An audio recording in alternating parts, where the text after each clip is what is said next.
humano. Uno de mis más grandes retos es la búsqueda espiritual como un proceso para el desarrollo humano, que no lo trasciende, sino que puede estar integrada a él, como búsqueda personal en todas las experiencias humanas. Medardo Plasencia. Bienvenidos a nuestro tercer programa. Sean bienvenidos todos y todas a un programa más de testimonios. Es para mí un honor presentarles al profesor Roque Jorge Olivares y por supuesto a nuestro invitado de honor, al doctor Medardo Plasencia, de quien yo voy a mencionar algunos aspectos solamente, porque seguramente si habláramos de su trayectoria sería muy largo de contar. De manera muy sintética, quiero decirles que Medardo Plasencia Castellanos, nuestro invitado de honor, es doctor en filosofía por la Universidad Iberoamericana de México, con una experiencia desde 1967 en instituciones de enseñanza media y superior, en la docencia en filosofía, en el ámbito educativo y en el desarrollo humano, con amplia participación en congresos nacionales e internacionales y con diversas publicaciones, además de merecidos reconocimientos nacionales e internacionales. Diversas investigaciones en hermenéutica, gnoseología, el poder y la cultura en México, la empatía, la mística, ética y educación, así como educación para la paz. Actualmente es presidente del INID, del Instituto Nacional de Desarrollo Humano de México, director de la Escuela de Desarrollo Humano de la Universidad Motolinía del Pedregal y presidente del Círculo de Estudios Einsteinianos de México. En 2018 se le concedió el doctorado honoris causa en Filosofía de la Educación por la Organización de las Américas para la Educación, obviamente por sus aportaciones en este campo educativo. Bienvenido, Medardo. Muchas gracias. Gracias por esa presentación. Te lo agradezco y un honor estar aquí con ustedes, poder compartir pues parte de lo que uno ha vivido, ha pensado, ha entendido y ojalá tenga oportunidad más bien de compartir las preocupaciones o las dudas que uno tiene de esta vida y de todos estos procesos de desarrollo humano y de psicología y de la condición humana, que a veces son mucho más complicados de lo que uno se imagina. Sí. Gracias. Gracias, Medardo. Es cierto, Medardo, pues muchas gracias por otra vez por estar con nosotros y pues como ya les hemos dicho en estos programas que hemos podido iniciar, que también tenemos otros invitados también destacados que nos gustaría que acompañaran a nuestro invitado principal, en este caso, al doctor Medardo Plasencia, en esta plática y le puedan plantear también sus inquietudes, igual que nosotros, que Hermina y que yo, en el momento que gusten. Como saben, tenemos una serie de preguntas que hemos preparado porque ya les hemos comentado eso, que les hemos compartido a nuestros ponentes, pero de alguna manera queremos que esto sea algo flexible y por donde nos vaya llevando el diálogo, por ahí iremos transitando, siempre tratando de cubrir nuestro objetivo, que es dejar plasmado en estos videos los testimonios de quienes iniciaron el desarrollo humano y la psicología humanista en México y quienes ahora siguen aportando o inician sus procesos de aportación en estas dos disciplinas. Y pues bueno, tenemos a Leonardo David Hernández Hernández, que es estudiante de la carrera de Psicología de la FES Iztacala, si mal no entiendo, del 8º semestre, ¿verdad, Leonardo? Bienvenido. Así es, de acá de Iztacala, un gustazo estar por acá con tan eminencias del desarrollo humano. Muchas gracias, Leonardo, bienvenido. Y también tenemos a la maestra y estudiante ya haciendo su tesis de desarrollo humano, en doctorado de desarrollo humano, Nayeli Avilés Rodelo.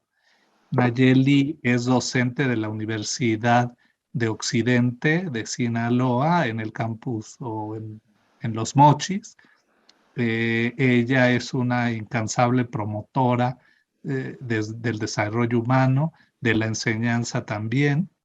Y gracias a su tesón, yo solamente quiero comentarles que en el 2003 se formó la primera generación de maestros en desarrollo humano, que fue una colaboración entre la UDO de Sinaloa, Campus Mochis, donde ella labora, y la FES Iztacala. Y eso solo fue el inicio, porque en el 2016 coordinó los esfuerzos del estado de Sinaloa para formar como maestros en desarrollo del potencial humano a casi un centenar de profesores del Colegio de Bachilleres del estado de Sinaloa, logrando tener 5 grupos en diferentes sedes de todo el estado. Imagínense, profesores que iban a impactar sobre jóvenes, estudiantes, con esta perspectiva del desarrollo humano. Así es que, pues, bienvenida, Nayeli. Muchísimas gracias. Un honor que estar aquí con ustedes. Muchísimas gracias por la invitación. Gracias, Roque. Gracias, Nayeli. Y pues ya oyeron por el acento y todo, Nayeli está desde Sinaloa en este momento. Sí. Muy bien. Pues entonces vamos a comenzar ahora sí a lo que nos trae este encuentro. Y Medardo, pues nos gustaría preguntarte primero, ¿quién es Medardo como persona? ¿Qué nos puedes decir de ti que te gustaría que conociéramos, que supiéramos de ti? Buena pregunta, que parece que es la más fácil de contestar, pero creo que es la más complicada. Bueno, tengo 76 años, ya por cumplir los 77 años. Vivo con mi esposa, mi primera mujer y mi única mujer hasta este momento. Espero que así muramos juntos, o me muera primero yo o ella, no sé, pero ha sido una vida de muchos años, ya cerca de los 50, una vida pues muy feliz, con todas las altas y bajas que tiene una relación de pareja. Pero lo más importante es que hemos sabido convivir, manteniendo con un cariño pues muy grande, afortunadamente, y con una riqueza de sentimientos, de emociones y de ilusiones conjuntas. Tenemos 3 hijos, 2 mujeres y un varón, con 2 nietas, una de 21 años y otra con 12 años, edades muy interesantes, la de cada una de ellas, con inquietudes diversas. Tuve 2 hermanos mayores, uno ya falleció, el otro aún vive. Yo soy el más chico de la familia. Me formé toda mi vida con los hermanos lasallistas, en el Cristóbal Colón, después la preparatoria de la Universidad La Salle, en la que aprendí algo para mí muy valioso de la formación lasallista, que no había diferencias entre los alumnos.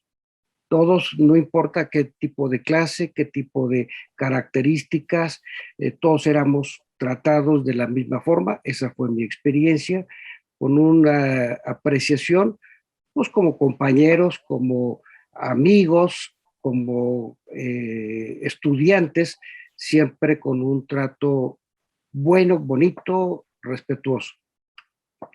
Y después la formación de la Ibero, pues la formación de los jesuitas, con la que estuve más de 30 años trabajando en la Ibero, primero en el Departamento de Filosofía, después en el Departamento de Desarrollo Humano, y toda mi vida me he dedicado a la educación. Desde 67 empecé a dar clases y hasta el día de hoy creo que no ha pasado un solo año que no dé clases.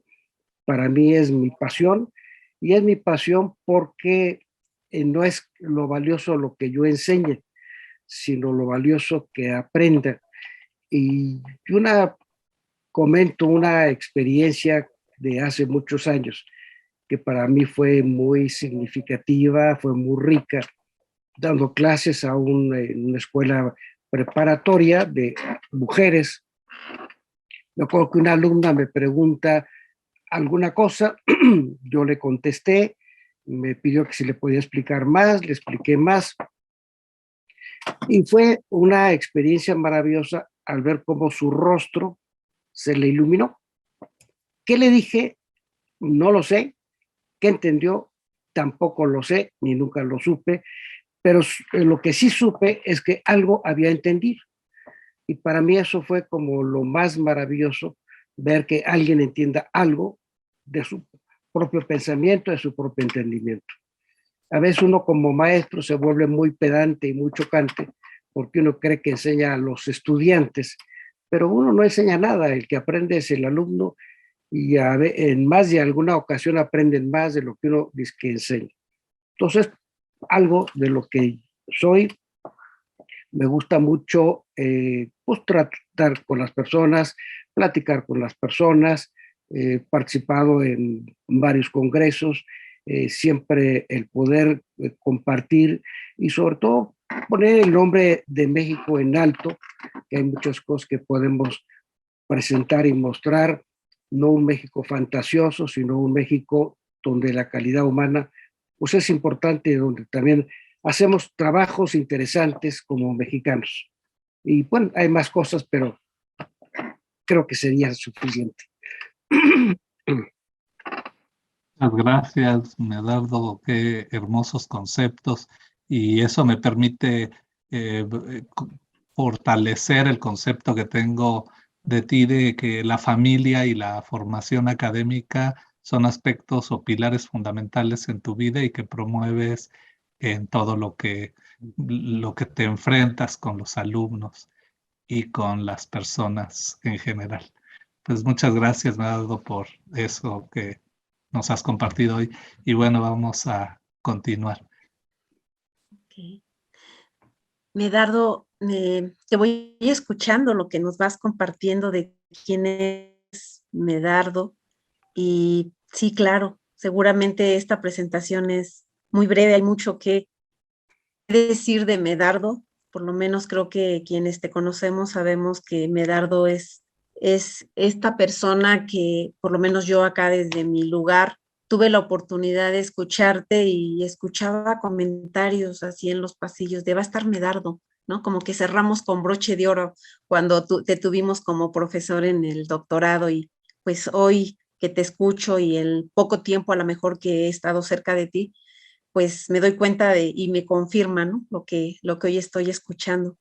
Y fíjate que escuchándote y pensando cómo ha sido tu trayectoria, nos preguntamos, me pregunto, ¿y cómo es para Medardo ese primer acercamiento en su vida, ya sea personal, profesional, con la psicología humanista y obviamente con el desarrollo humano? ¿Cómo fue esto?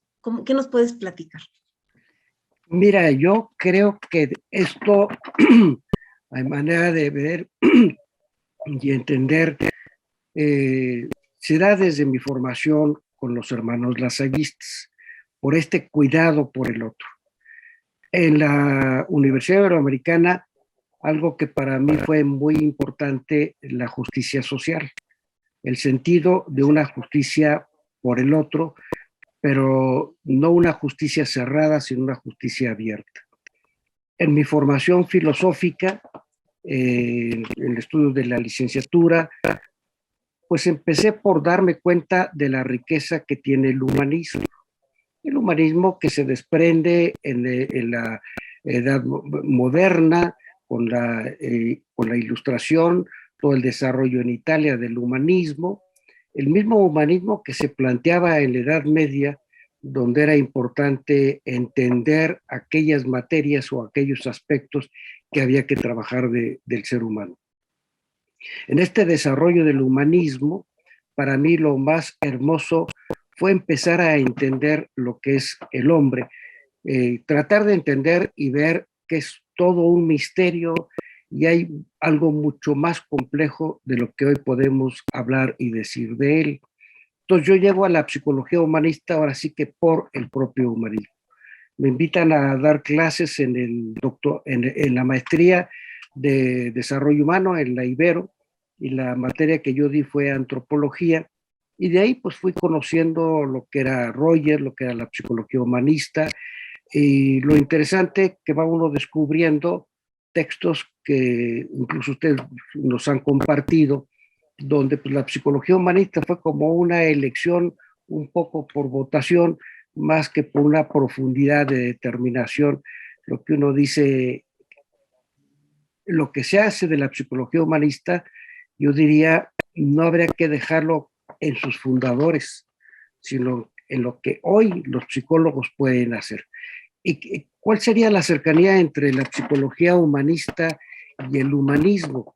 El ver al hombre no como un ser de estímulo y respuesta, no ver al hombre como un ser que se puede manipular, sino ver al hombre como una persona que cada uno somos una persona muy compleja y vamos a tratar cómo vive, cómo reacciona, cómo responde y sobre todo en esa libertad y en esa diversidad y en esa diferencia de cada quien. Entonces, ahí el paso de la psicología al desarrollo humano, con la cercanía de Juan Lafarga, pues fue muy importante cuando empezaba esto del desarrollo humano, pues en la Universidad Iberoamericana no había del todo una acogida o una aceptación, como todo lo nuevo, a veces como que se desprecia, y se pensaba que era como veleidades los que hacían desarrollo humano, como gente muy frívola, pero poco a poco las cosas han ido cambiando. Creo que hay mucho trabajo que mostrar en ese sentido, de que el desarrollo humano no es para sentimentalismos, sino hay una responsabilidad muy grande en este trabajo del desarrollo humano, y que el desarrollo humano, si bien parte del enfoque central en la persona, parte de una psicología humanista, creo que Juan Lafarga le da una dimensión mucho más compleja que lo que planteaba Rogers. ¿Por qué? Porque no es en vano la formación de un padre jesuita, como fue Juan Lafarga, donde él desarrolla y tiene una visión como filósofo, como teólogo, y me parece que la parte de los ejercicios de San Ignacio de Loyola tienen un punto importante en la formación, en la visión y en la orientación que le da Juan Lafarga. Y ahí habría que rescatar una parte importante, que es el discernimiento.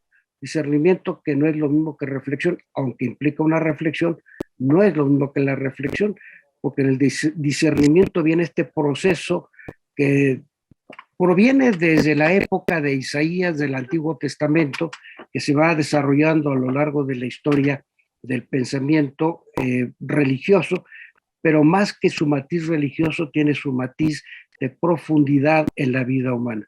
Este elemento del discernimiento no creo que fuera ajeno, pues no podía ser ajeno a Juan Lafarga como buen jesuita, dedicado a dar ejercicios espirituales, sobre todo que para él empieza el desarrollo humano pensando en que fuera para formar en el área de la pastoral, a la gente formada en el área de pastoral. Entonces, como que viene dando pasos muy importantes el desarrollo humano sobre la psicología humanista. No es menospreciar la psicología humanista de ningún modo, porque tiene toda su riqueza, pero sí son dos pasos, dos visiones distintas. Una que incluye una parte y la otra que se va por otros aspectos. La propuesta de desarrollo humano no es quedarse en la psicología, sino yo aquí la entiendo más bien como todo un trabajo transdisciplinario, no disciplinario, no multidisciplinario, ni interdisciplinario, sino aquello que no se encierra en una disciplina, donde es importante abordar lo humano desde la diversidad de conocimientos y posturas. ¿Por qué no darle un lugar a la poesía? ¿Por qué no darle un lugar al arte? ¿Por qué no darle un lugar a la belleza? ¿Por qué? Pues, ¿quién hace el arte? Los humanos. ¿Y qué pasa cuando yo me introduzco en el arte y contemplo y me extasío en el arte, en la danza, en la música, en el baile, en el canto? Nos arroba, nos pierde y nos engrandece.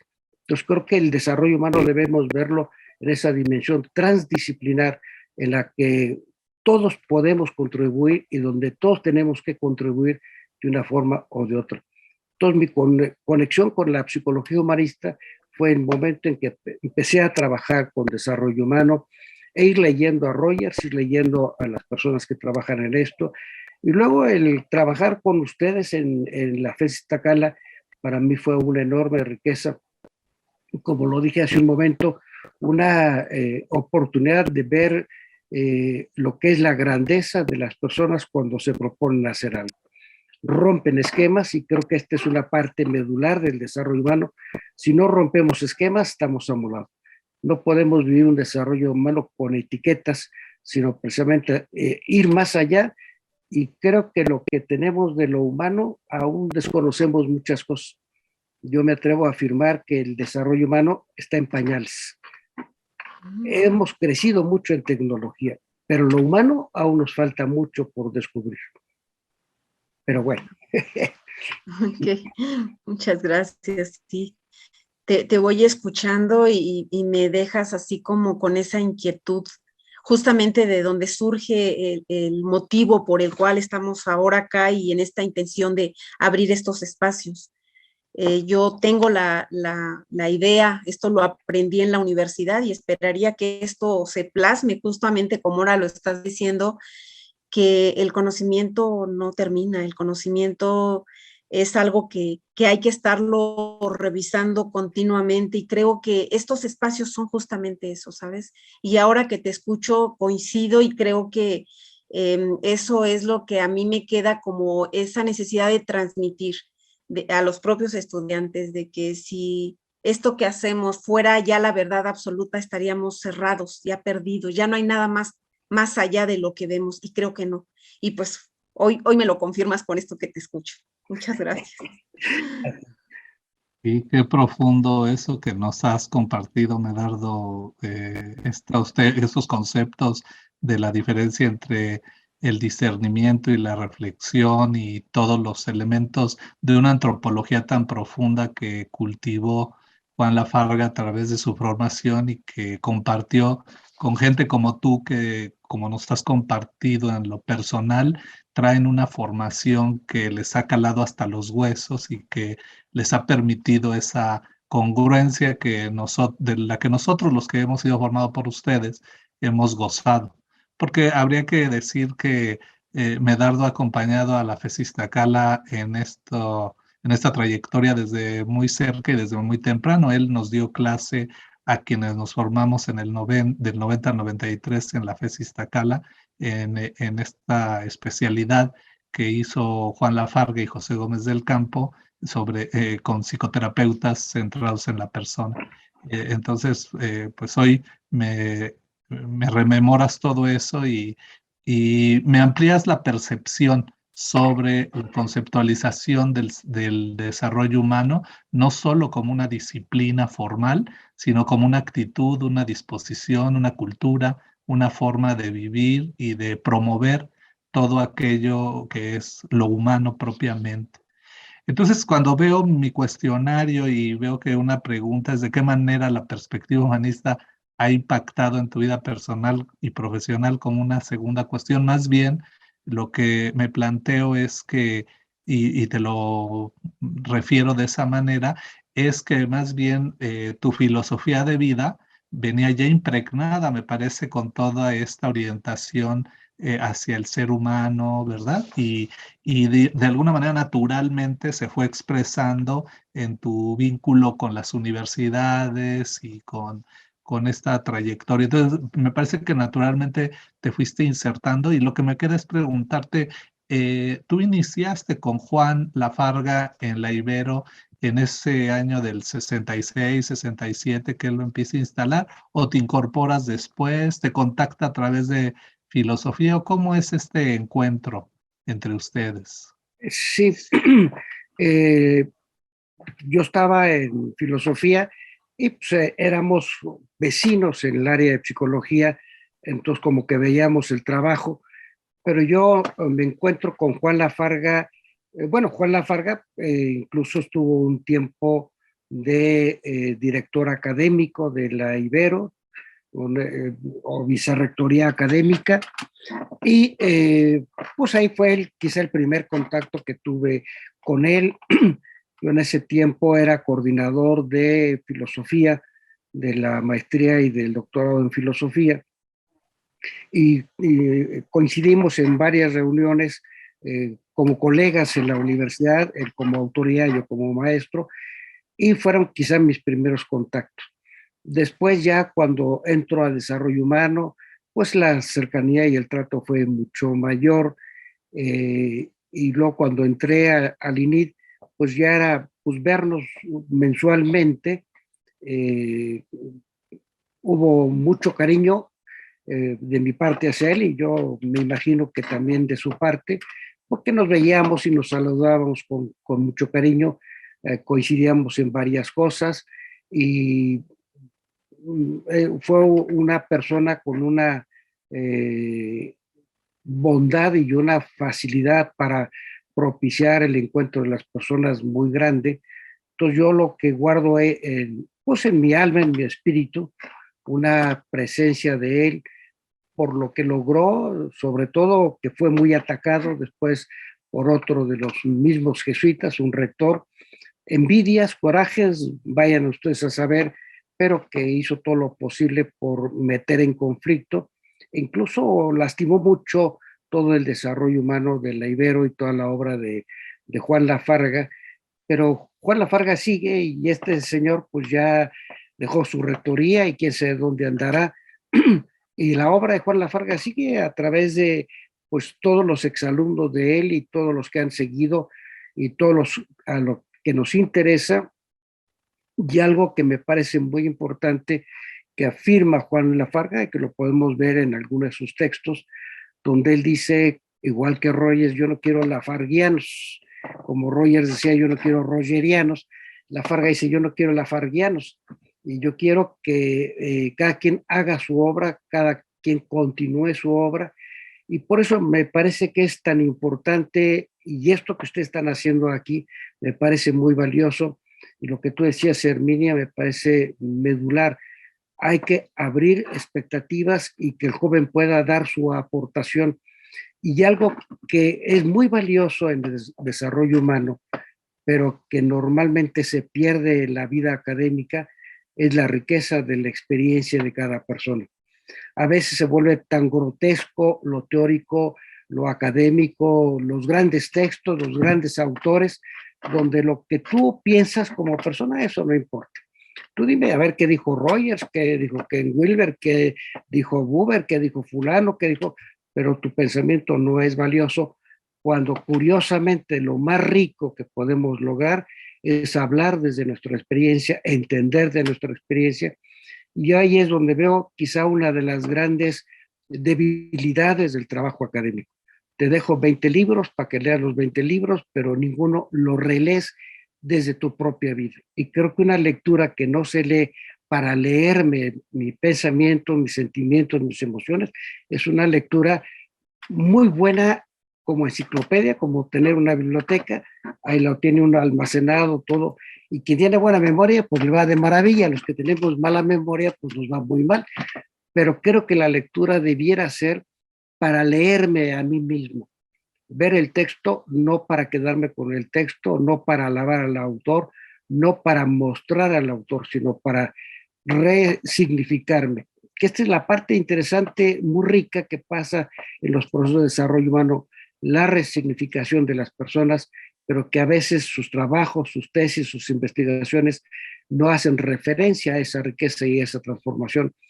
En ese sentido, el trabajo de Roque pues, va mucho por ahí, cómo rescatamos toda esta parte de la dimensión. Bueno, y Herminia, pues también de su propia experiencia, todo lo que ustedes van rescatando. Habría que partir ahora sí, primero mi experiencia y después los otros. No por egoísmo, sino más bien para comprender. Sería lo que sería el acto empático que explica Edith Stein. Yo no puedo encontrarme contigo si no me encuentro conmigo. Entonces el acto empático no es meterme en ti, sino meterme en mí para encontrarme contigo y poder coincidir, dado que como humanos tenemos historias muy semejantes, aunque sean muy diferentes. Claro, y es eso que es, quiero aprovechar eso que estás comentando para preguntarte sobre algo que te he escuchado en varios contextos decir y que no sé si en este momento lo estoy relacionando de manera como tú lo has usado. Tiene que ver con la palabra experiencia y con que has dicho en algunas ocasiones que tal vez el desarrollo humano, y no sé si la psicología humanista, más bien debieran ser no ciencias del hombre, sino ciencias del espíritu. Y yo estoy relacionando tanto esto como experiencia. No, me gustaría si pudieras abundar en este tema, ¿a qué te refieres cuando nos comentas eso en algún momento? Sí, aquí yo haría, por empezar, una distinción en el ser humano entre su parte biológica y su parte humana, y su parte humana yo la refiero como la parte espiritual. En la parte biológica, cuando yo tomé conciencia de eso, me pareció aterrador, pero imposible de modificar. Biológicamente vivimos de la muerte del otro. Para yo poder sobrevivir tengo que matar el pollito, matar la manzana, matar las espinacas, me apropio de la vida del otro. Nunca me como algo que está en putrefacción, me como cuando está en su plenitud de vida. Entonces el acto de la vida biológica es muy criminal. Lo más terrible es que no puede ser de otra forma. Eh, Esta es nuestra condición como seres biológicos, como organismos vivos. Mientras que en el cuerpo yo me apropio del otro, en el espíritu es todo lo contrario. El espíritu nunca me apropio del otro. En el espíritu tengo el desarrollo de mi pensamiento, de mis sentimientos, pero yo soy el que desarrollo mi pensamiento, yo soy el que desarrollo mi sentimiento, yo soy el que desarrollo mi creencia, yo soy el que hago mi acto de creatividad. Gracias a ti, a tu presencia, a tu palabra, a tu conocimiento, yo me forjo en mí mi propio espíritu. Entonces, yo hablo de lo espiritual no como algo religioso, sino lo espiritual que en todo caso hace posible lo religioso.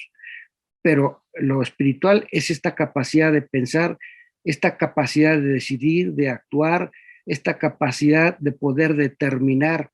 Y lo que me parece precisamente maravilloso es todo el desarrollo de la tecnología que el hombre ha alcanzado. Es sorprendente. Simplemente las habilidades para el baile, para poder el manejo del propio cuerpo, como el buen bailarín es capaz de manejar su cuerpo, de transformar su cuerpo, de hacer una serie de piruetas que si uno las hace se rompe todo, pero el bailarín hace realmente cosas maravillosas. La propia orquesta sinfónica es otro de los ejemplos que a mí me fascina pensar y hablar, como tantos sonidos tan diferentes los podemos hacer en una armonía, en un equilibrio, hacer toda una sinfonía, pero además poder pensar, poder imaginarlo, cómo podemos maravillarnos con la novena sinfonía de Beethoven, una sinfonía elaborada en plena sordera. ¿Cómo es posible que un sordo pueda hacer semejante maravilla? Y luego, cómo el director tiene que dirigir tantos caracteres de personas tan diferentes, tan diversas. Esa es la parte del espíritu, es la parte del espíritu que se desarrolla. Y cuando yo hablo de lo humano, hablo de todo lo espiritual, donde me adentro en todo aquello que no es material. ¿Cómo defino el espíritu? Lo que es inmaterial. Y aquellos procesos de mi vida en la que construyo internamente para tener un correlato con la realidad. Si nos damos cuenta, mi pensamiento se desarrolla en mí mismo. Por eso la misma comunicación se vuelve tan complicada. Yo no sé qué estarán pensando ustedes, yo no sé qué estarán entendiendo ustedes, y con toda seguridad a lo mejor no estamos pensando ni entendiéndonos lo mismo. ¿Por qué? Porque viene precisamente el contexto de significados de cada quien y cómo arma cada quien su propia historia de significados, pero hacemos correlatos. Yo hablo pensando en poder hacer un correlato con tu propio pensamiento, con tu propio sentimiento, hacemos un correlato de la realidad. A veces pensamos en la fantasía que la ciencia empírica es muy objetiva. Es lo más subjetivo que hay la ciencia empírica, el positivismo. ¿Quién define las reglas de la ciencia? El sujeto. ¿Quién define la validez de la ciencia? El sujeto. ¿Quién elabora el instrumento para medir lo que quiere medir? El sujeto. Pero el sujeto es capaz de armar en un objeto, de hacer un objeto. Pero aquí lo interesante, que no lo hace con el pensamiento, lo hace con su mano. Su mano es la que materializa la materia que ya existe, pero a partir de la idea que va generando. Nada más pensemos las fantasías. Pensemos en una obra de arte, en una pintura. ¿Cómo es posible que de pronto a alguien se le pueda ocurrir una pintura abstracta que puede ser bellísima, aunque sea incomprensible?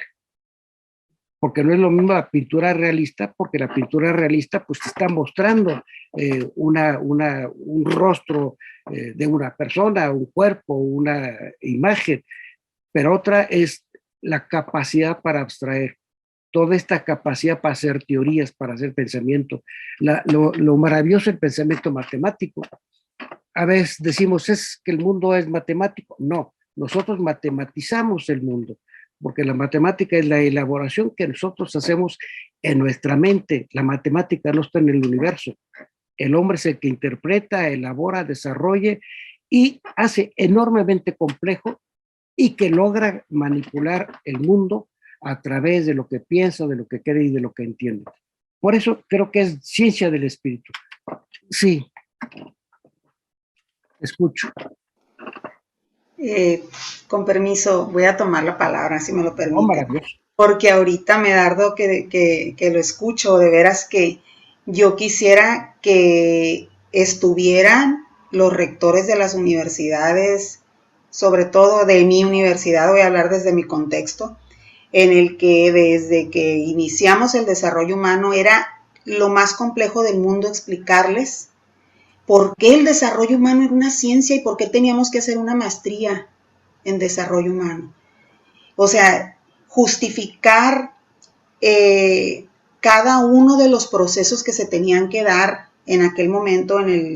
Empezamos a trabajar con el desarrollo humano desde el 2000, con el primer diplomado de desarrollo humano, porque un rector hizo un modelo o propuso un modelo humanista y se dio cuenta en ese momento que no tenía humanistas, o sea que no había profesores que trabajaran en el desarrollo humano.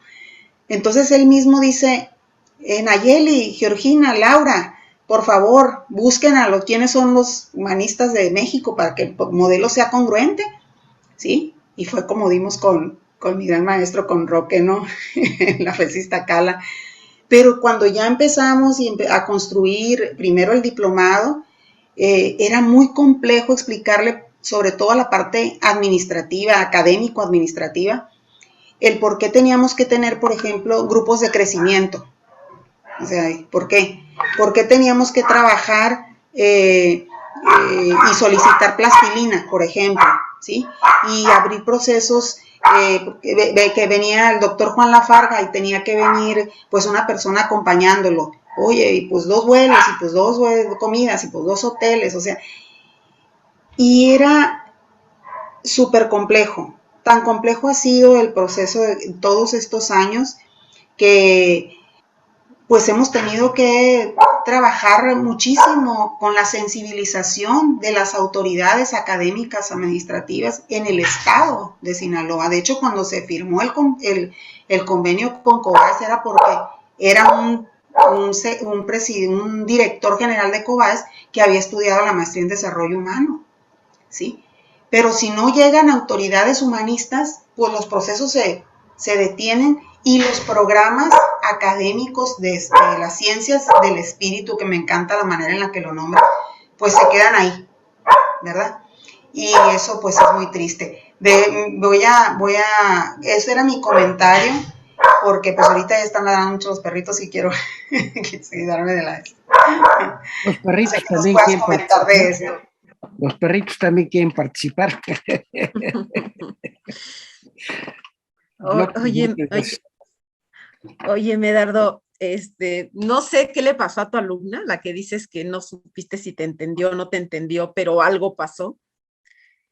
Bueno, creo que esta vez sí podrías tener una respuesta de alguien como yo para decirte que lo que generó en mí fue como una gran emoción. Quiero compartírtelo. Y creo que en los procesos de aprendizaje justamente hay emoción. Lo cognitivo y lo afectivo no están separados.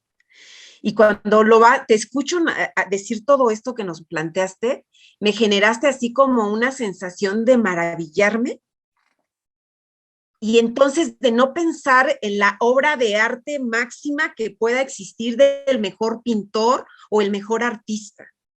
Estoy pensando, me estoy imaginando el proceso creativo, el proceso de creación de ideas, de ideas que yo veo cómo se gestan en los grupos.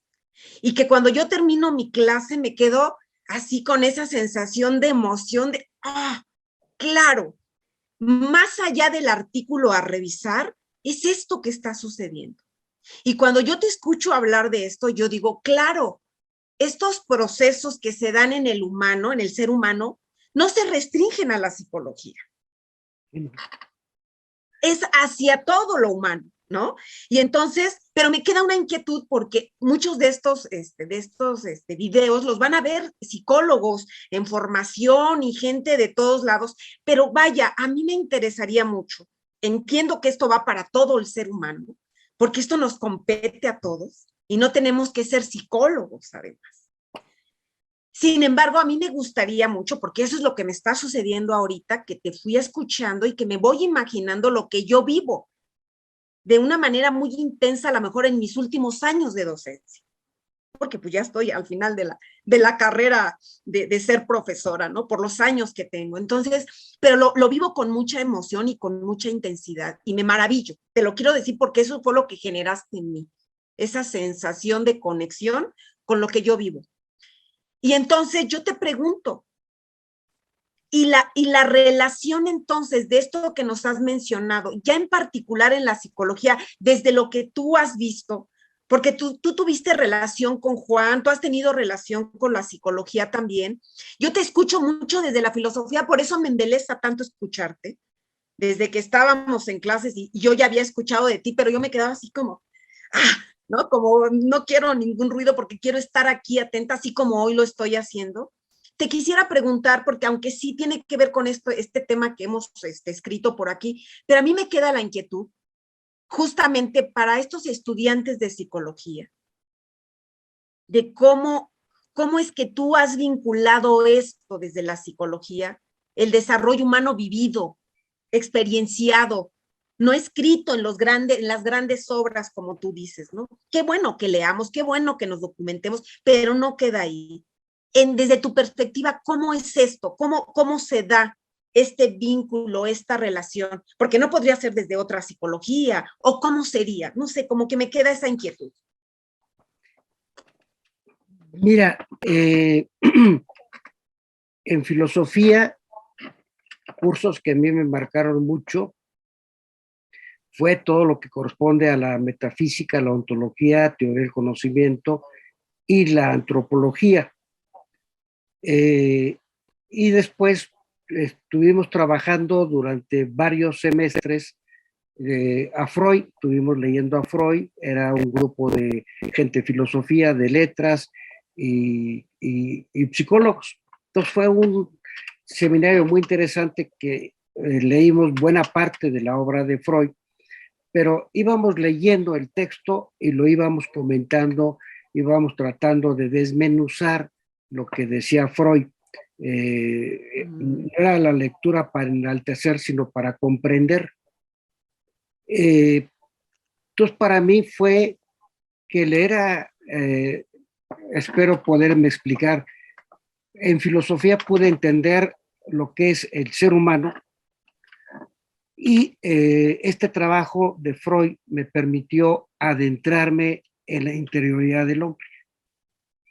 ¿Por qué? Porque habla de la conciencia. Si bien en filosofía se habla de la conciencia, pero la forma de los propios textos de Freud, sus propias experiencias, yo entendí que podía meterme en el interior del ser humano a través del trabajo de la psicología.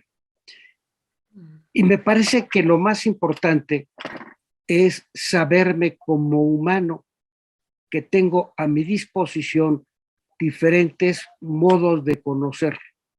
La gran tragedia de nuestros esquemas educativos tradicionales en México y en el mundo, y sobre todo en esta época, que es una época de etiquetas y de cuadraturas. Tú perteneces a este grupo, tú perteneces al otro. A mí me parece tan enojoso cuando oigo, es que es de izquierda, es que es de derecha. Oye, vete al argumento donde descalificas la estructura de lo que dice y de lo que hace. No le pongas etiquetas. Y eso incluso me parece un tema muy preocupante para todas estas posturas de sexuales, de formas distintas de ver. ¿Por qué tienes que quitar a tal gente que es de esto, es de lo otro? ¿Por qué no nos vamos a la parte medular? Quiero descubrirme como ser humano y que puedo, a través de la psicología, conocer lo que la psicología me da. Pero no me encierro en la psicología. Puedo irme a la poesía, puedo irme a la filosofía, puedo irme a la biología, puedo irme a otras disciplinas.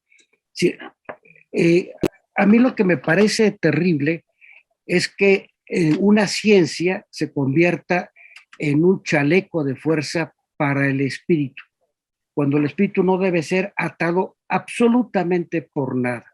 La única límite que debe tener el espíritu es lo infinito, lo cual no tiene límites. ¿Por qué? Porque el conocimiento, como tú lo decías, no tiene límite.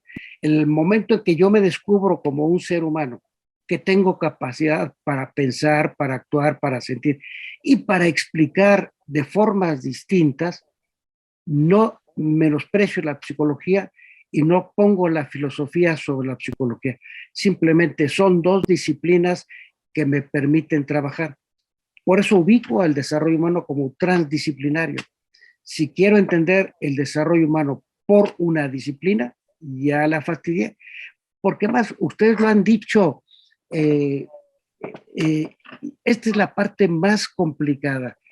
El desarrollo humano nunca lo entenderás si no lo vives. Se lo explicas a alguien, es que el desarrollo humano es esto.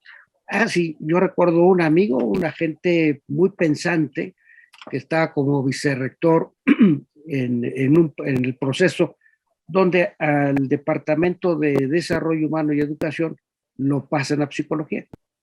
Y yo le decía, oye, no, es que van a tronar lo que es el desarrollo humano. No, si es pura psicología. No es cierto, no es pura psicología, es algo más que psicología. Y si lo pasa al departamento de psicología, vas a psicologizar el desarrollo humano. Tan perjudicial es que lo metas a filosofía como lo metes a psicología, déjalo en su departamento natural, donde pueda florecer, pueda abrirse a otros campos. Entonces yo diría, no atemos la mente del joven ni del profesionista. Démosle el estatus de la grandeza de su espíritu, que puede pensar de todo, puede creer de todo. Yo pondré esto algo semejante a nuestra capacidad de saborear. ¿Qué tanto me abro para poder saborear lo salado, lo dulce, una comida china, una comida mexicana, una comida oaxaqueña, una comida norteña, una hamburguesa, un taco? ¿Por qué no me abro a poder saborear de todo? Una cosa habrá una forma, otra sabrá de otra. Yo aquí diría, ¿qué tanto abro mi espíritu para que en mi boca pueda depositarse la gran variedad de sabores, de colores, de figuras? Si mi cuerpo tiene esta capacidad de aprovechar, ¿por qué no se la doy a mi espíritu? Entonces, ¿para qué le encierro a un joven, a un muchacho, a una persona, a un profesionista? Es que solo tu disciplina vale. No, vale el conocimiento universal. No sé si respondo a tu pregunta. No, sí, no, gracias. Sí, por supuesto. Sí, muchas gracias. Claro. Y fíjate que esta pregunta de Herminia que me pareció muy interesante porque desencadenó en ti toda esta respuesta tan amplia y tan profunda sobre la relación de las disciplinas y lo humano más allá de lo disciplinar y de lo burocrático que a veces resulta en las instituciones educativas, como ya lo ejemplificó Nayeli, ponerlo en juego para que pues se fortalezca el espíritu de la juventud.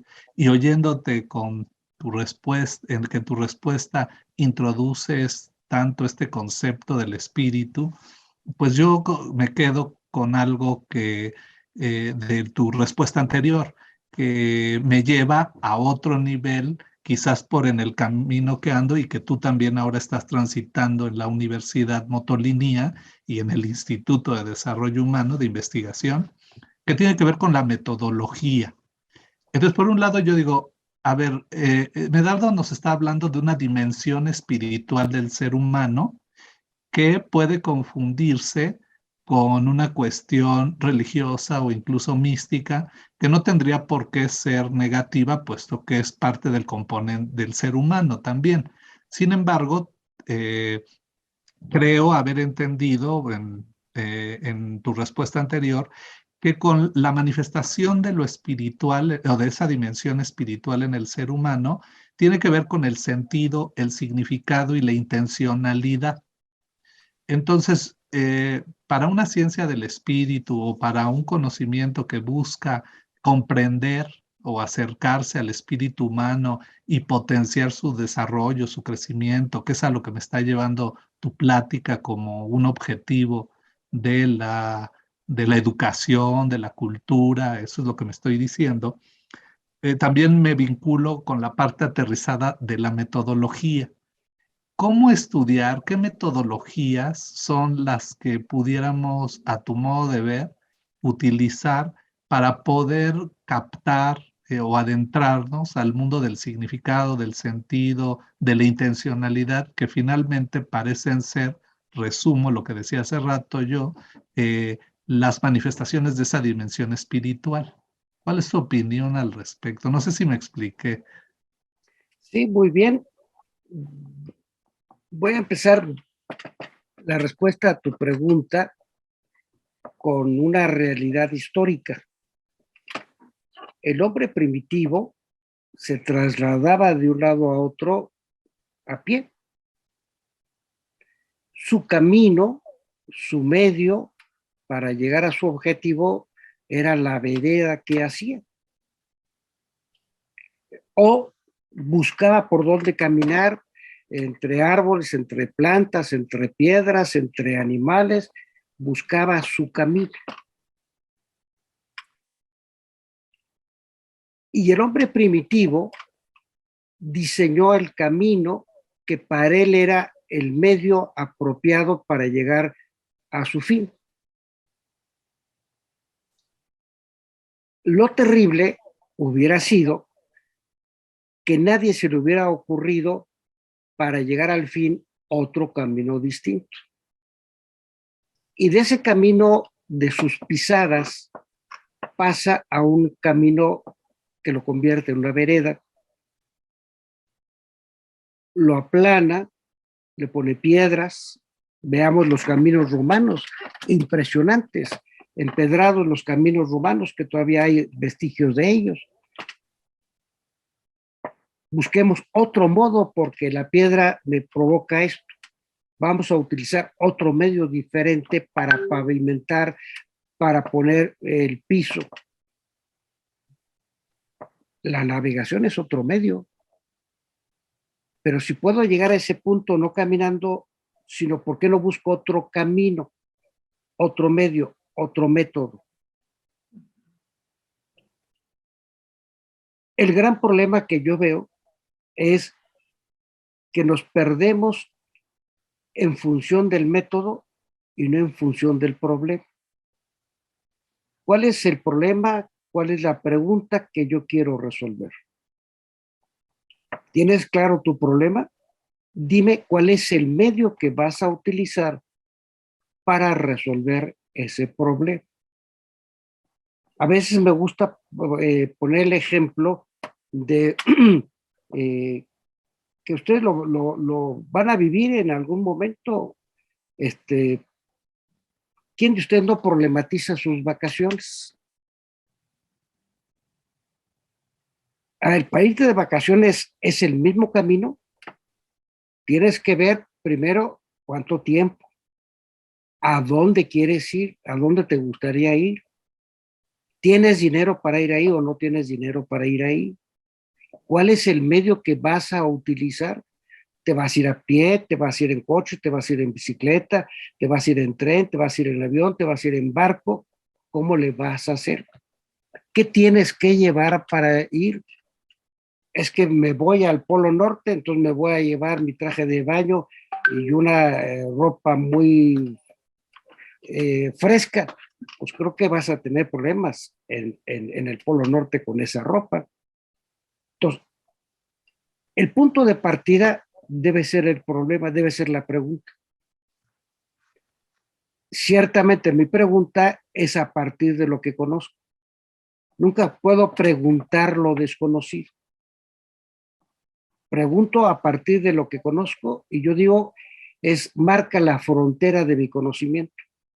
Mi pregunta delimita lo que sé y me abre las puertas de aquello que quiero averiguar. Si sé lo que quiero averiguar, ¿cuál es el medio apropiado para poderlo averiguar? Entonces, ¿cuál es el método que debo utilizar? Y la tragedia es que como a los científicos, a los que empezaron a comprobar cosas, les funcionó muy bien, lo que no es comprobable no es válido. Pero la comprobación nos lleva a la generalidad. La comprensión nos lleva a la universalidad, que son dos planos totalmente diferentes. En el caso del trabajo de las ciencias del espíritu, debemos andar para la comprensión y para comprender nos encontramos con lo universal. Y si ustedes se dan cuenta, sea psicología o filosofía o lo que ustedes quieran, cuando tocan algo humano de tu persona, tiene carácter universal. Es que voy a analizar mi historia personal, mis tristezas, mis tragedias. Usted tiene carácter universal. Tu tristeza es a tu modo, dado tu contexto, pero la tristeza tiene carácter universal. Y me entristece cuando hay una pérdida y me alegro cuando hay una ganancia. Entonces, este es un aspecto de carácter universal. Tú examina todas tus tristezas y tus tristezas son en función de una pérdida. Pérdida de un amigo, pérdida de algo, pérdida de un trabajo, pérdida de un libro, pérdida de una idea, pérdida de una imaginación, pérdida de una ilusión. Tu tristeza se gesta en la pérdida de algo y tu alegría en la ganancia. ¿Qué pasa si cuando yo pierdo algo, busco qué gano con la pérdida, no qué pierdo con la pérdida? A lo mejor gano con la pérdida, perdí un trabajo, bueno, pero lo que gané es la libertad. Ya no tengo que soportar a ese jefe tan insoportable que tenía. Entonces, ¿dónde descubro lo bueno? Que esta es la parte del discernimiento. ¿Dónde descubro la verdad y la falsedad? ¿Dónde descubro el bien y el mal? No para condenar, sino para poder decidir y determinar mis propias acciones. Entonces, el método creo que debe quedar abierto. Puede haber tantos métodos como problemas hay. No descalificar ninguno porque tienen funciones distintas. Yo hoy en la mañana comentando con alguien le decía, creo que puede haber un buen trabajo de desarrollo humano, aquel que hace un estudio serio de las funciones del cerebro y trata de explicar cómo se vincula el cerebro con la conciencia. Tiene que ser todo un trabajo empírico, tiene que ser todo un trabajo de experimentación, muy valioso, muy importante. Pero lo conecto con algo que no es físico. Y aquí viene la parte más importante, el desarrollo humano. ¿Qué tanto me das oportunidad a mí de hablar de lo mío y poder hacer mi investigación de aquello que me preocupa y me interesa. El otro día una alumno de un instituto, una alumna con mucho miedo, con mucho temor, dice, es que yo quiero hacer una investigación acerca de mi experiencia como madre con mi marido como padre, pero pues como que pues no tiene mucho valor porque pues es algo muy personal. Y le dije, pues, ¿por qué no va a ser importante tu experiencia? Si lo que tú has obtenido con tu marido es descubrir la grandeza del papel del varón como padre, y lo que el padre gana con la paternidad y lo que el hijo gana con la paternidad de su padre, no es lo mismo lo que gana con la maternidad de su madre, ni la madre gana lo que gana la madre en su maternidad con su hijo. Entonces, creo que es importante, y lo que tú manejes de tu marido como padre, el que él como hombre tenga la capacidad de abrazar a su hijo, expresarle ternura, expresarle cariño, eso en todo ser humano sucede. Que no sucede es otro problema, pero la cercanía, el cariño, tiene carácter universal, no carácter particular. Que lo descubro en el caso particular de una persona, sí, pero descubro lo que es esencial. ¿Sí querías preguntar? Yo solamente un comentario, Medardo, porque me llama mucho la atención esto que nos compartes. Es sumamente interesante. En el 2018 me tocó llevar a CONACYT para entrar al Padrón Nacional de Posgrados de Calidad la maestría en Desarrollo del Potencial Humano. Al primer plan de estudios, que se llamó Maestría en Desarrollo Humano, se le acomodaron unas situaciones especiales para poder ingresar al Padrón Nacional de Posgrados de Calidad, porque era necesidad para la universidad, esos indicadores. Entonces, pues se armó todo el plan de estudios, nos solicitaban dentro de los requisitos para entrar al padrón las líneas de generación y aplicación del conocimiento, ¿sí? Que fueran obviamente congruentes y consistentes con el plan de estudios de la maestría en desarrollo del potencial humano, y pues todo estuvo sumamente justificado, redactado, y todo lo que tenía que ver con la metodología específicamente de cómo se iban a llevar los proyectos de tesis, porque era un programa de posgrado, que nos aseguraran que teníamos que tener una eficiencia terminal y un indicador de titulación en un tiempo determinado. Ellos querían 1 año en aquel entonces para que el egresado pudiera titularse, entonces la maestría cumpliera con los requisitos que se necesitaban para el padrón. Y pues sí, o sea, todo muy bien. Los árbitros que evaluaron el programa nos dijeron pues que estaba muy bien en indicadores, pero que no teníamos precisamente claras las líneas de generación y aplicación del conocimiento, porque estábamos solamente utilizando un tipo de metodología, o sea, se observaba en aquel momento que la metodología cualitativa, los enfoques cualitativos y los métodos fenomenológico, hermenéutico, y eran, pues no teníamos, según, así fue el comentario, la formación académica, o sea, de los doctores que nosotros teníamos para evaluar esas tesis, no tenían la formación que ahí quería el padrón de posgrados de calidad. O sea, fueron unos obstáculos que decías, ok, pero entonces, ¿cómo te explico que sí se puede hacer una tesis, ¿sí? De que con esto que comentaba Roque hace un momento, que pudiera revisar las intencionalidades, que pudiera las coincidencias de los datos, ¿sí? Nos pedían, por ejemplo, qué bases de datos van a utilizar. Entonces nosotros justificamos, no, pues el Atlas.ti y el SSPS, y que íbamos a hacer triangulaciones, o sea, todo se les comentó en aquel momento, y no nos dieron el puntito que necesitábamos.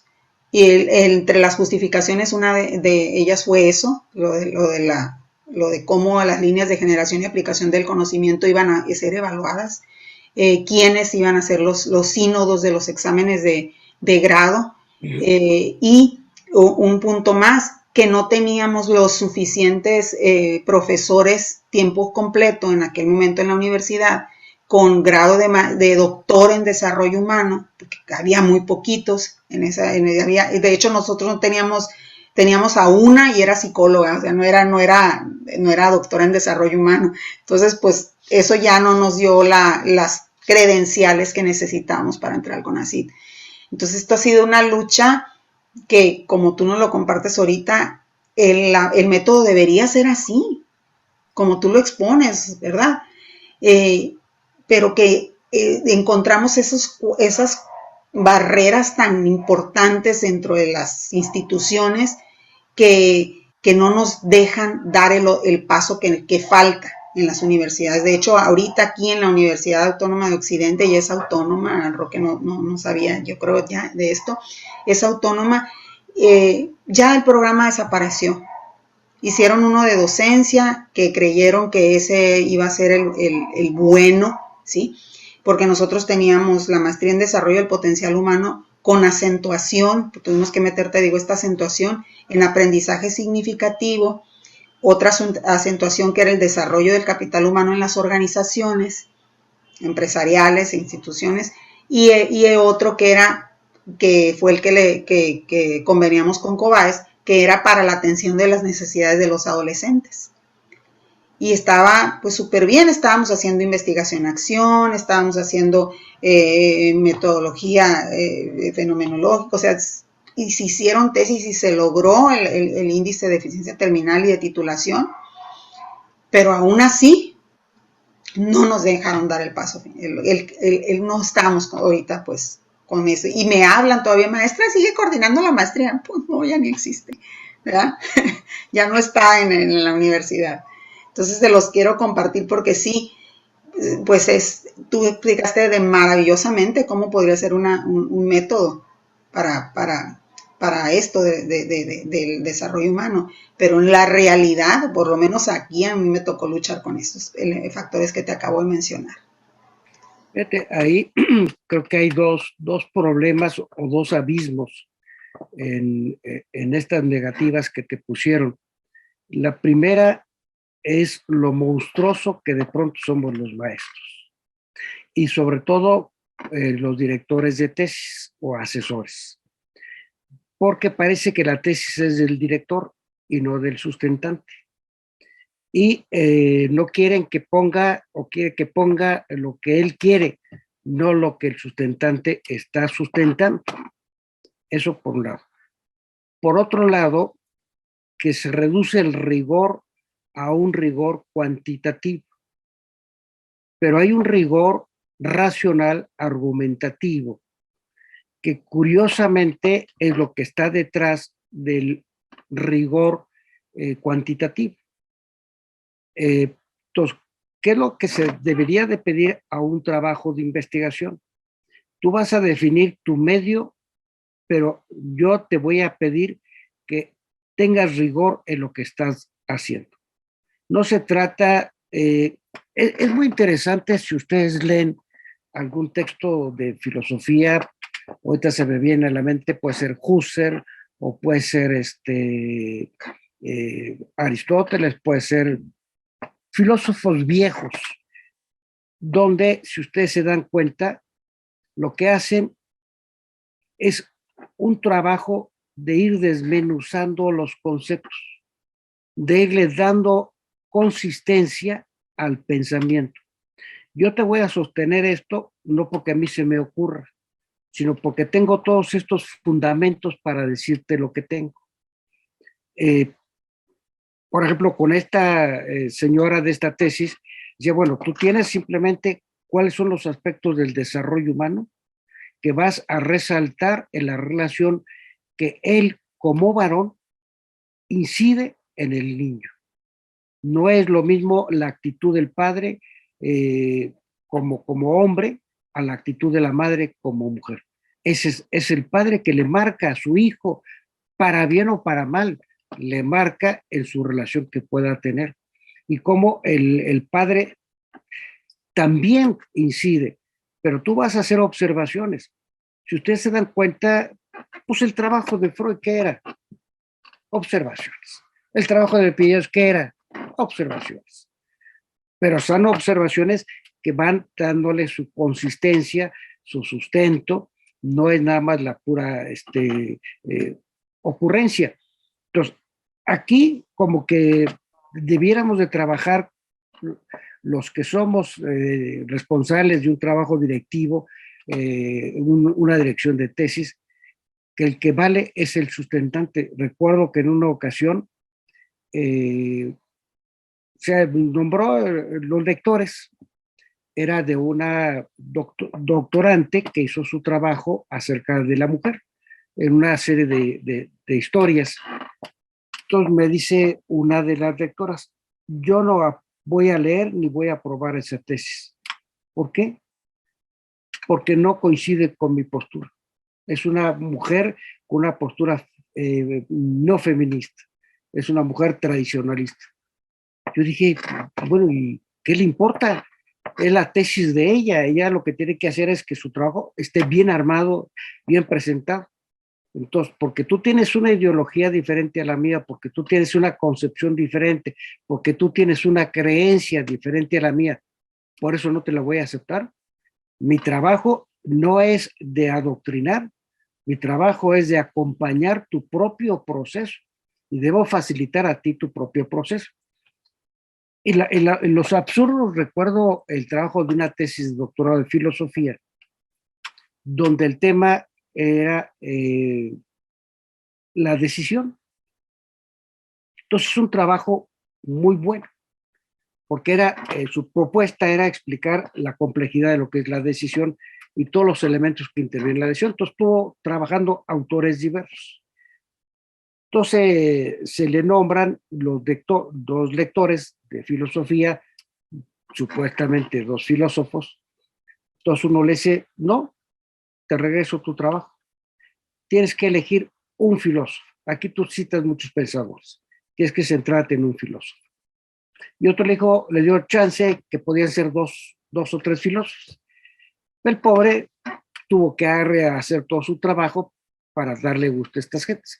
Afortunadamente, el que le pedía un filósofo se fue y entró otro más conciliador. Y yo le decía, bueno, pero es tu tesis. Tú estás planteando por qué tiene que ser en función de un pensador. Si no va a ser la filosofía de ese pensador, va a ser tu propuesta filosófica. Pero eso no se vale. Se vale lo otro. Que tú pienses lo tuyo, no se vale. Y entonces, lo que hacemos en las universidades es impedir el crecimiento del conocimiento. El academismo debía ser de tal forma para que se rompa lo académico, no para que ahogue en lo académico las ideas de las personas. Pero son las dos desgracias. Confundimos el rigor y somos monstruosos los maestros. Es lamentable, pero así es una herencia, ¿no? De cultural ya muy, muy antigua que se ha instalado en nuestro país y seguramente en muchas universidades, porque seguramente académicos que nos oyeran de otras partes del mundo encontraríamos coincidencias, ¿verdad? Sin embargo, con lo que te planteó Nayeli y todo lo que has dicho, yo lo que veo es que nos has dado pistas que si no bien son una receta, nos das pistas para fortalecernos y contender con esas instituciones que van evolucionando de manera muy lenta y a veces no lo hacen. Y bueno, yo solo quiero retomar que para mí estas pistas son este concepto de las ciencias del espíritu, entendiendo como esa dimensión del ser humano esencial que es parte de él y que tiene que ver con el sentido, el significado, la intencionalidad, y que en términos de una metodología hay que tomar en cuenta como eje central para poder introducirse a lo humano, la experiencia propia, en este caso del que está investigando, en el camino de la comprensión, buscar comprender a ese otro o ese proceso o fenómeno que está estudiando, para poder captar la esencia de ese proceso que quiere comprender, acompañar, y poder usar la intuición y el discernimiento como instrumentos que le ayuden en toda esta búsqueda.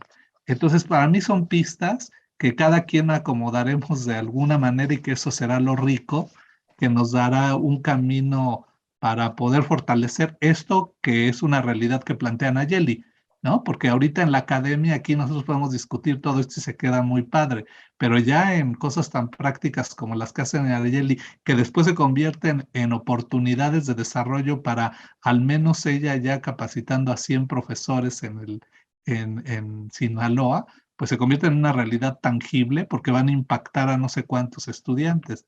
Entonces, para mí, quería resumir esa parte y de esa riqueza conceptual que tú has dado y esas aportaciones que Nayeli nos dio con esta pregunta. Y vi que Leonardo me parece que tenía la mano levantada. Entonces ya me callo para que pueda intervenir. Muchas gracias, Roque. Y justo estoy totalmente de acuerdo con esto que estás comentando y más o menos por ahí iba mi comentario, ¿no? Desde hace rato me estaba brincando a la cabeza la pregunta de, bueno, es que ¿cómo le hacemos para fomentar un trabajo transdisciplinario sin sin dejar de serle fiel a nuestros principios, ¿no? A a esta forma de comprender la experiencia subjetiva de la persona. Y conforme íbamos hablando y conforme nos comentabas algunas experiencias puntuales, entiendo que incluso puede ser un trabajo de desarrollo humano, un trabajo de corte positivista cuantitativo, ¿no? Siempre y cuando tenga este toque de espiritualidad en el que se comprenda que es únicamente una experiencia subjetiva y una forma de acercarse al problema, pero que existen otras, ¿no?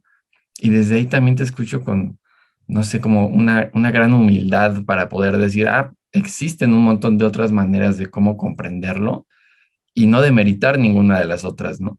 Incluso cuando a nosotros nos podrían estar atacando un poquito y echando pedradas, pues desvalorando un poco al término cualitativo, escucharles y valorarles como otra forma de conocimiento humano, ¿no? Y por el simple hecho de ser un conocimiento humano, pues ya requieren ese valor.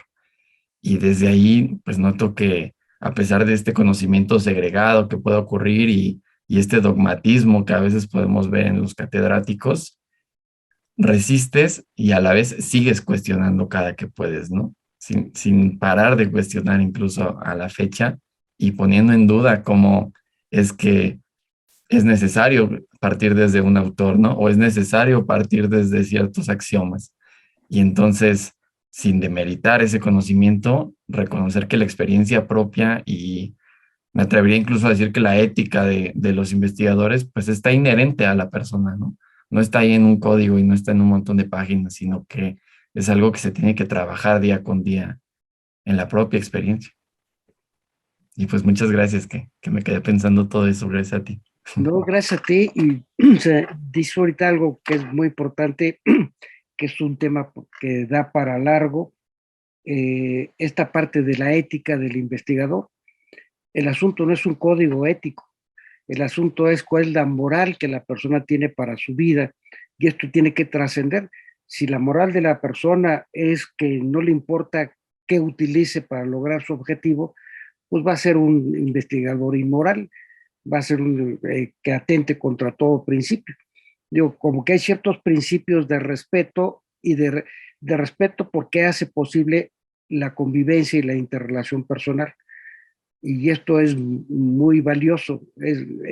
Yo pondría que es el punto medular la interrelación personal, porque es en la que nos formamos, crecemos y nos desarrollamos.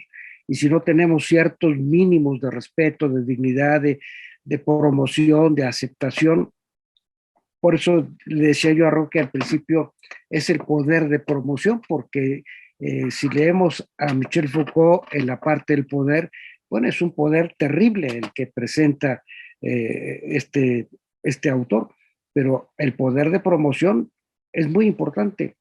Y aquí el asunto, cómo utiliza uno su poder como persona, simplemente, para dominar, para doblegar o para promover y hacer que el otro pueda crecer. pero a veces las envidias son muy grandes. Y así O- es. Ok, oye, Medardo, bueno, pues para darle continuidad a esto que hemos estado revisando y hablando del poder de promoción que dices, creo que lo que sigue es lo que creo que podríamos por ahí también orientarlo, ¿verdad? Desde ese poder que tenía Juan Lafarga, de este poder de promocionar, como tú dices, con la vida, ¿no? Así que con su vida creo que era como él lo podía transmitir.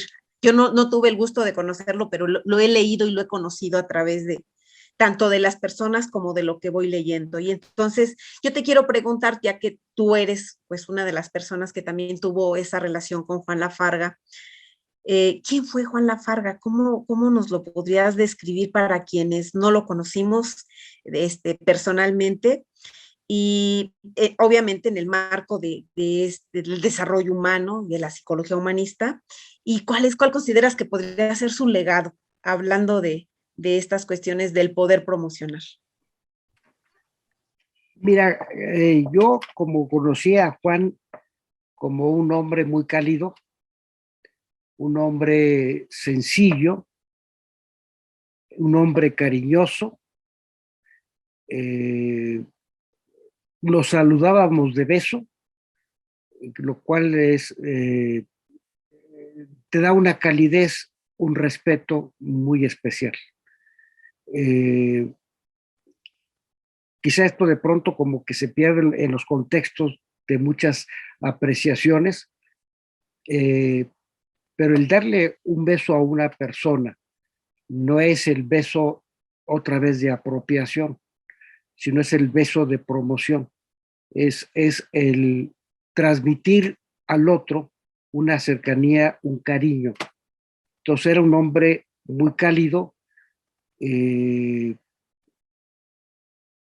que facilitaba y permitía, donde como yo lo conocí, nunca fue un hombre dominante, impositivo, sino era una persona más bien que propiciaba el trabajo, el encuentro, la palabra, y no era quien descalificara porque no estuviera de acuerdo con lo que tú decías.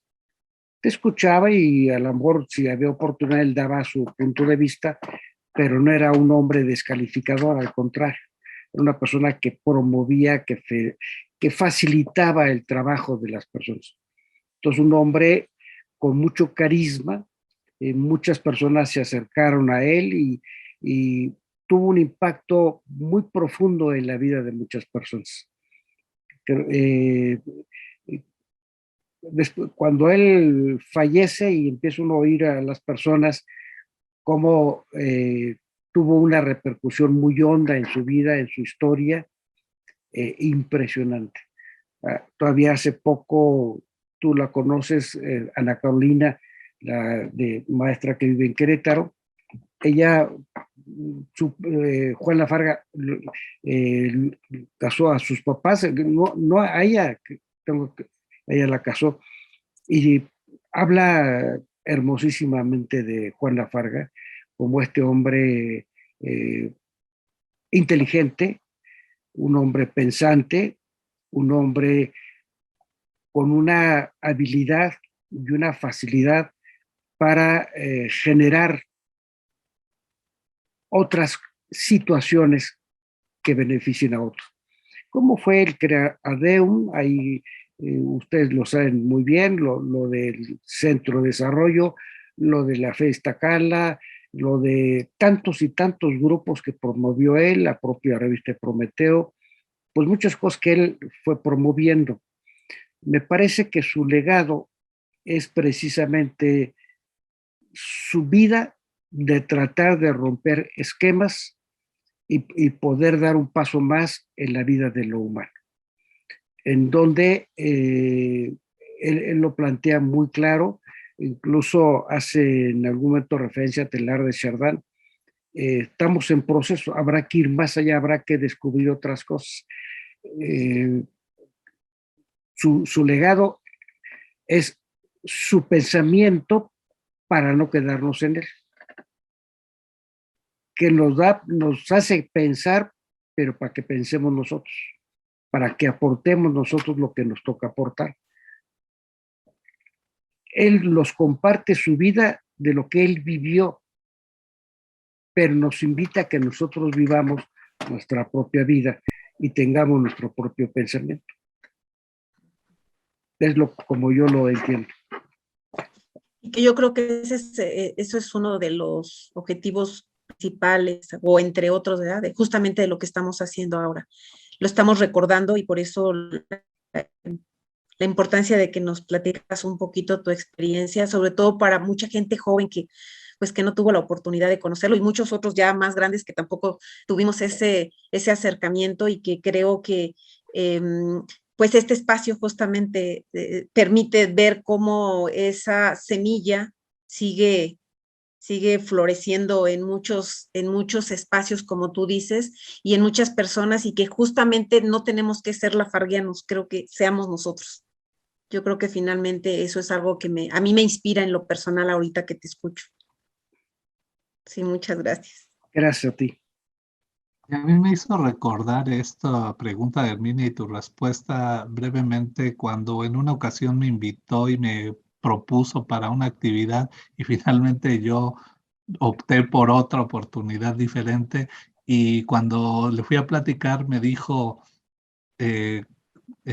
cada quien, me gustaría que estuvieras acá, pero cada quien tiene que seguir su propio camino.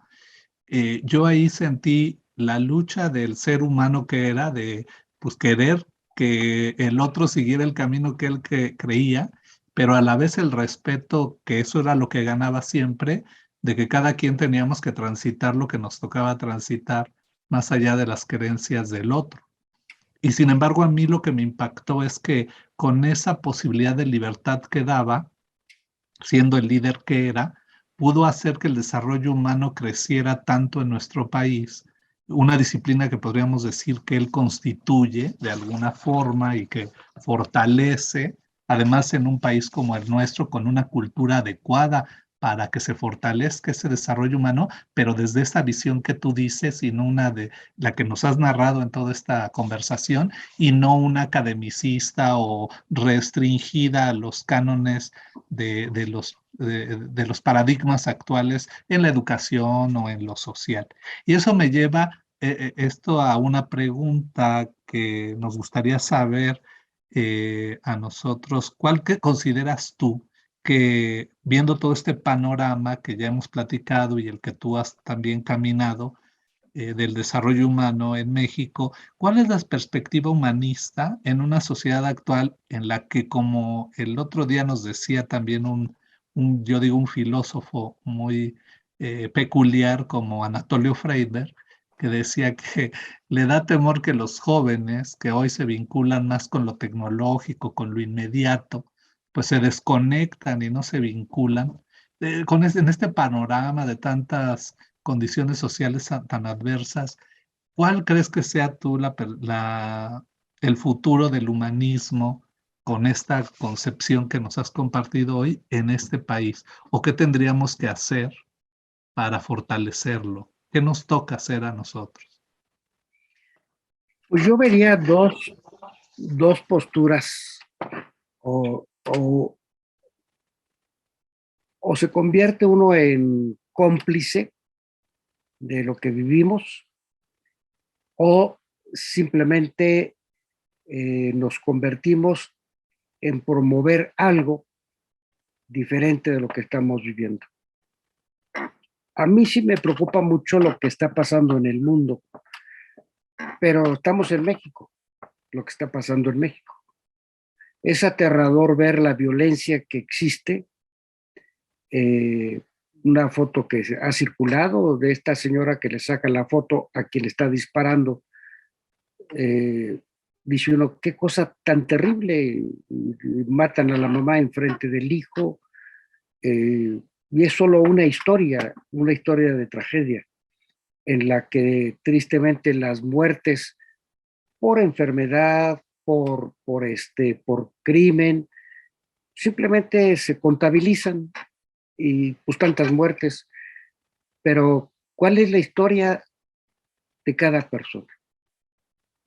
cuál es la vida de sentimientos de cada una de estas personas.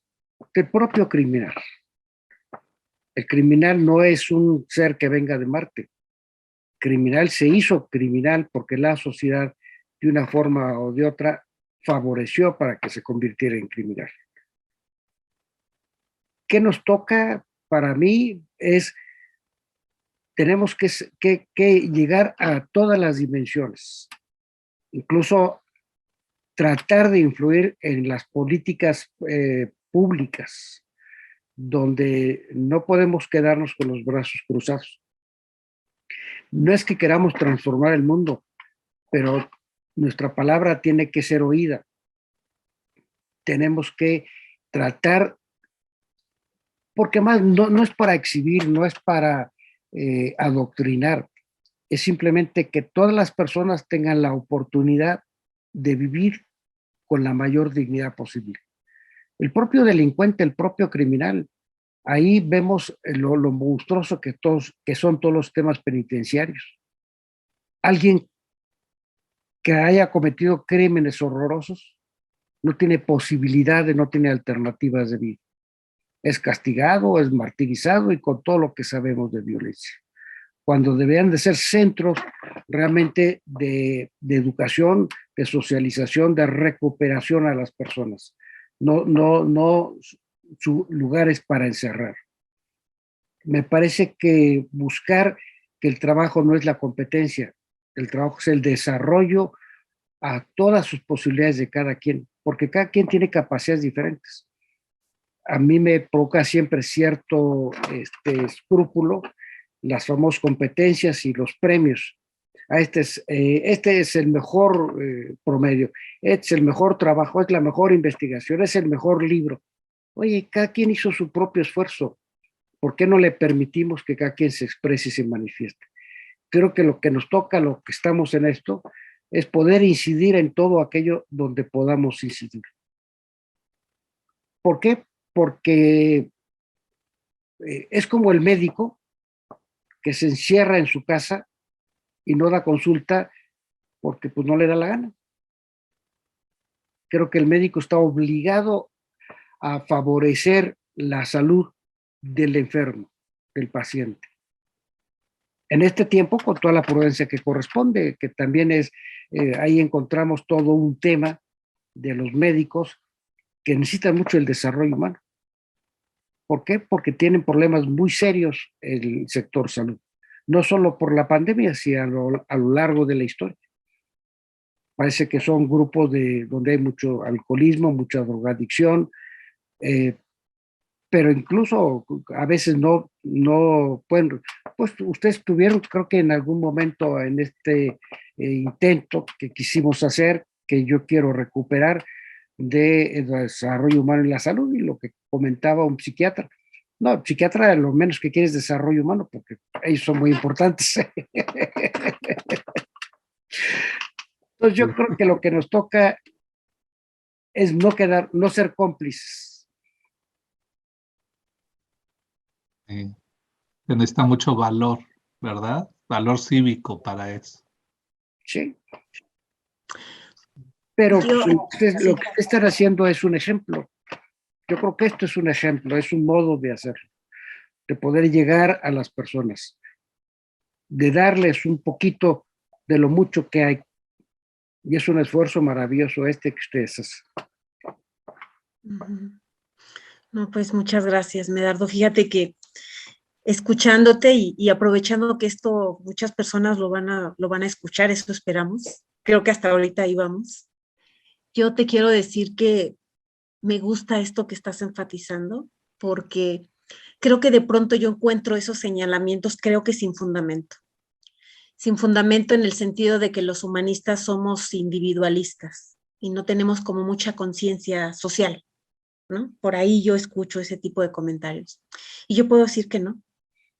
Puedo decir que no, pero en la vivencia, no en los escritos, ni en lo que mucha gente pueda decir, sino creo que ahorita que te escuchaba hablar del caso de esta persona que fotografió a su agresor y que la mató, yo pensaba ahora, justamente yo creo que esa es mi esperanza, mi deseo y mi esperanza, que yo creo que desde esto que estamos platicando el día de hoy, de este desmenuzamiento que vamos haciendo juntos y que estamos construyendo, a mí me queda, así como la inquietud, justamente de esto que decía Roca hace rato, del significado, el sentido y la intencionalidad, en cuanto a las experiencias que se están viviendo hoy en día, con todos estos temas de violencia. Y yo me declaro, si no una morbosa, porque muy por el contrario, es ese interés por saber qué está sucediendo y no alejarme de lo que está sucediendo en mi país. Entonces, hago este asunto del seguimiento de las mujeres de Sonora, estas buscadoras de sus hijos y de lo que plantean, ¿no? De esta parte de la dignidad de regresar a sus hijos a casa. Ya no están pidiendo justicia, sino están pidiendo devuélvanos a nuestros hijos, a nuestros esposos, a nuestros hermanos. Entonces yo creo que ahorita que tú enfatizabas todo esto, yo digo, claro, no podemos ser ajenos a esto que estamos viviendo, por más que queramos. No nos podemos hacer de la vista gorda y decir aquí no pasa nada. Lo estamos viviendo. Y creo que si hablamos de investigación, justamente, por ahí tenemos un gran camino, pero andamos en otros temas. En otros temas que son como repetitivos, como refritos, dirían por ahí los chavos, ¿no? Creo que hay mucho que hacer. Y creo que desde ahí, desde estas experiencias humanas tan dolorosas y por supuesto también de las maravillosas que estamos viviendo, porque también hay actos humanos de solidaridad que hemos visto en la sociedad a partir de muchas situaciones que hemos vivido en México y en el mundo, creo que hay mucho que explorar por ahí, mucho que recuperar de la experiencia viva y cotidiana. Entonces, yo quería resaltar esta parte. Parece que alguien levantó la mano, perdón. Sí, fui yo, Herminia. Muchas gracias. Y te escucho, Herminia, y la verdad me sumo a todo lo que acabas de comentar. O sea, no hacer caso omiso a tanta tragedia, tantas situaciones de vida que se están dando en nuestro país, ya no podamos decir en el mundo, ¿no? Pero sobre todo lo que decía ahorita Medardo, incidir. ¿De qué manera vamos a incidir en todo aquello que podamos incidir? ¿Sí? Desde cada uno, desde nuestras trincheras, en mi caso, pues buscar hacer desarrollo humano en el salón, en el aula, en mi academia de ballet, tengo una academia de ballet clásico. Ahí doy tallerecitos de desarrollo humano a las mamás de las niñas y busco escuchar algo que a mí me encantó del doctor Juan Lafarga, que me siento muy afortunada porque lo pude conocer, fue mi primer maestro en la maestría. Era su maravillosa escucha, o sea, él inmediatamente todo, parecía que todo atendía, todo lo que le decías parecía que quedaba ahí, ¿sí? Y luego te lo retroalimentaba y o sea, era una situación que a mí siempre me llamó mucho la atención de él y que la admiré muchísimo. Entonces, considero que así de esta manera en la que ustedes están haciendo ahorita esta charla tan maravillosa, ya estamos incidiendo, ya podemos incidir en todas las personas que nos escuchen, en nuestros alumnos, en nuestra familia y en todos los lugares donde podamos estar, ¿no? Pero sobre todo incidir y con congruencia, de manera congruente, o sea, que realmente estemos involucrados, pero hasta el tuétano, como decimos nosotros aquí, no sé, nosotros decíamos, a ver, al que no le prenda la vacuna, o sea, nosotros lo veíamos así, o sea, el que no le va a prender la vacuna de desarrollo humano de una vez vaya dejando el espacio, ¿no? Para quien sí quiera vivirlo. Entonces, pues muchísimas gracias, fue la verdad una experiencia muy satisfactoria para mí escucharlos hoy. Muchas gracias. Gracias, Nayeli. Y sobre todo seguir luchando, porque pues el doctor Juan Lafarga luchó mucho en la Ibero, me acuerdo de mis primeras lecturas en desarrollo humano, cómo luchó para que hubiera desarrollo humano, y entonces tenemos que seguir luchando. Aquí mis ex compañeros de la maestría dicen, Naye, síguele, vuelve a poner el programa de desarrollo humano, si el doctor Juan Lafarga luchó tanto, ¿tú por qué ya bajaste la guardia? ¿Sí? ¿Y por qué no la Qué pone? maravilloso, como dices. Perdón, Medardo. No, que por qué no la pone. Pues Ah, ojalá. Si sí, estuviera en el la vamos a impulsar de entre todos, yo creo, ¿no? Para que seguir fortaleciendo en el norte tan bonitas cosas que Nayeli, porque ahorita nada más dije una parte, pero ya la vamos a invitar a que tenga un espacio donde nos platique todo lo maravilloso que ha hecho por allá. Ay, Y bueno, muchísimas gracias. no, al contrario, Nayeli. Y hablando de esta cuestión de, ya para ir cerrando, de, pues, de este compartir, a mí también me da gusto que, así como incidimos, dice Nayeli, nosotros en otros, yo al oír a Leonardo, a verlo presente aquí, y que sin el mayor interés de una calificación o más que de su desarrollo personal, yo creo, y profesional, está aquí y me emociona oírlo cuando hace las preguntas y los planteamientos, porque digo, yo, si hay una perspectiva aquí que va a durar más, es la de él. Si la naturaleza cumple su función, es la de él la que va a perpetuarse y pues eso es un placer. Así es que, Leonardo, no sé si te gustaría decir algo antes de ir cerrando, participarnos con un comentario, pregunta, lo que gustes. Sí, yo encantado. Pues me gustaría cerrar como con un comentario basado en estas reflexiones que estamos charlando ahorita. Y es que el desarrollo humano necesariamente tendría que hablarse en presente, tendría que hablarse en persona primero y además entendido también en un contexto situado, siendo realistas en el momento en el que estamos, haciendo pues una crítica incluso social, incluso a las academias en las que estemos, a los sistemas que sean los que también nos estén promoviendo estos espacios, porque pues también está esta frase en los periódicos, ¿no? De que quién paga la tinta, ¿no? Y creo que también pues quién paga las tesis, ¿no? Y quién paga el CONACYT, ¿no? Entonces, de repente se favorecen bastante más otro tipo de corte de conocimientos y es algo que también se tiene que verbalizar, ¿no? Es algo que se tiene que reconocer y, y que incluso yo diría que no tiene nada de malo decir que hay una necesidad propia y personal al momento de partir de una cuestión, ¿no? De querer conocer algo al respecto en mi caso, de querer estar aquí, ¿no? Entonces, pues el ir por la vida navegando no, pues es que yo leí 5 artículos y entonces por eso yo quise hacer esta otra cosa, se me hace muy corto, ¿no? Creo que un trabajo real tendría que atravesarnos por completo a nosotros y a nosotros posicionándonos en la sociedad en la que nos encontramos, ¿no? Porque bien decía Medrardo, ¿no? Si no conoces, pues no preguntas, y entonces las preguntas salen de lo que ya sabes, ¿no? Al menos en esa frontera y en ese límite. Me llevo mucho para hacer esa reflexión social. Muchas gracias. Gracias a ti. Gracias, Leo. Gracias, Leonardo. Gracias. También nos invitas a pensar y a reflexionar con esto, a mí, al menos a mí, y veo que todos asentimos en esto que acabas de decir. Nos lo llevamos también. Medardo, no sé si te gustaría cerrar con algo antes de que yo dé unos avisos rápidos. Y que te agradezca también profundamente a nombre de todos los que estamos aquí, los que te van a escuchar, de veras, esto ya es parte de tu legado y como siempre, mil gracias.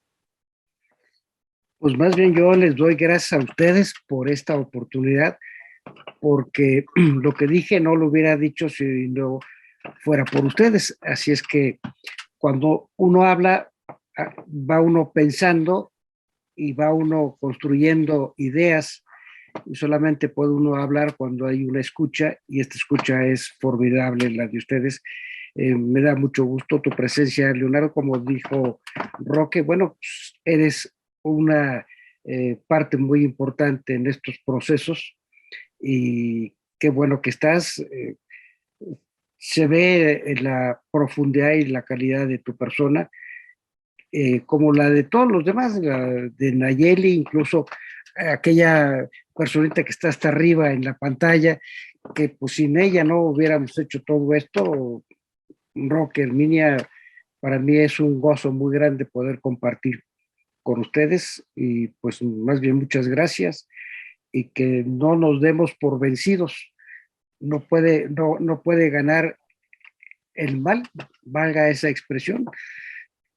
¿Por qué tenemos que dejar que la podredumbre nos invada cuando tenemos muchos elementos para construir un mundo más digno y más justo, donde haya más justicia social, donde haya más equilibrio, donde haya más armonía?